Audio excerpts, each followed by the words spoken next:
Hello everyone. Today we will discuss about the common peroneal nerve anatomy. Common peroneal nerve, it's a part of sciatic nerve. Along with the tibial nerve, the common peroneal nerve travels in the posterior aspect of the thigh. In the popliteal fossa, the common peroneal nerve takes its own course and gets separated from the sciatic nerve. It runs obliquely at the apex of the popliteal fossa and it travels along the medial aspect of the biceps femoris to reach the posterior aspect of the fibular head. While margining along the biceps femoris, it gives off two branches. The one is the lateral sural nerve and the another is the lateral cutaneous nerve to the calf. In this image, this marked nerve are the sensitive branches of the common peroneal nerve before entering the fibular tunnel. The one is the lateral sural nerve and the another one is the lateral cutaneous nerve to the calf. Now CPN, it will take a turn. It will move along the lateral aspect of the proximal fibular shaft and it will enter the fibular tunnel. And fibular tunnel is actually covered by the peroneus longus muscle over here. And if we remove the peroneus longus muscle, we can see the common peroneal nerve passing through the fibular tunnel. This fibular tunnel is actually made up of two ligamentous bands. These two ligamentous bands are actually the aponeurosis and these are arranged in two layers. One is the superficial layer, one is the deep layer. Now, the superficial layer is actually an aponeurosis which connects the fascia of the soleus and the peroneal muscle. Whereas the deep layer is the peroneus longus aponeurosis. And under the peroneus longus muscle, in this fibular tunnel, this fibular nerve divides into the two branches. So one is the superficial and one is the deep peroneal nerve. Now, if we remove this peroneus longus and if we look at the deep peroneal nerve, it actually goes beneath this marked muscle. This marked muscle is actually the extensor digitorum longus muscle.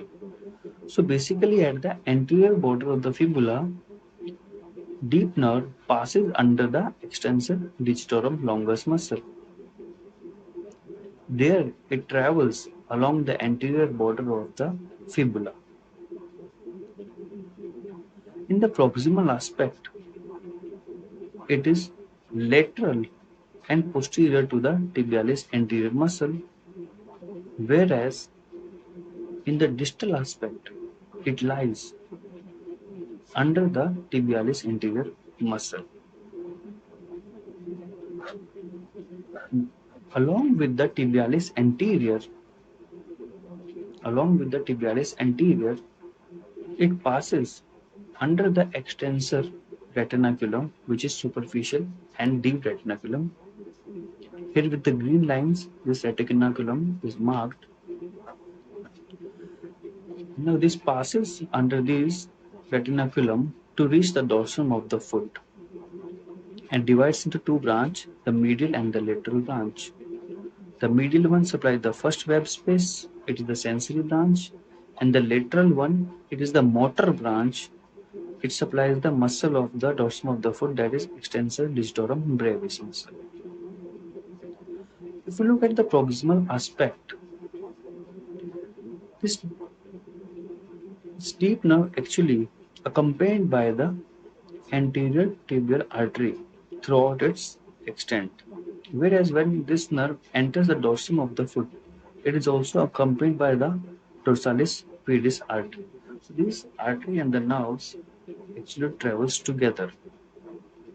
throughout the anterior compartment of the leg. We know the anterior compartment is supplied by the deep peroneal nerve. Now let's look at the lateral compartment, and the nerve is the superficial peroneal nerve. Superficial peroneal nerve also lies under the peroneus longus, and it lies superficial to the extensor digitorum longus. So it's sandwiched between the two muscles. The motor supplies we know.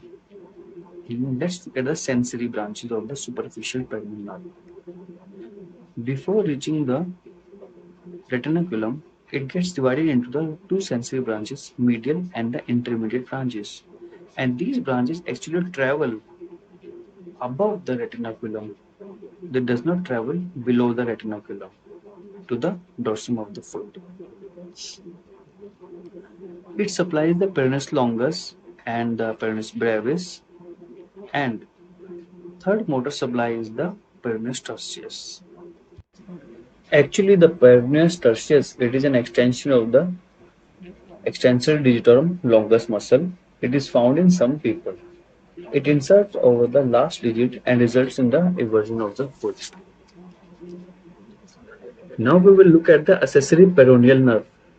In 20% of the cases, it is a branch of superficial peroneal nerve, and it supplies the extensor digitorum brevis.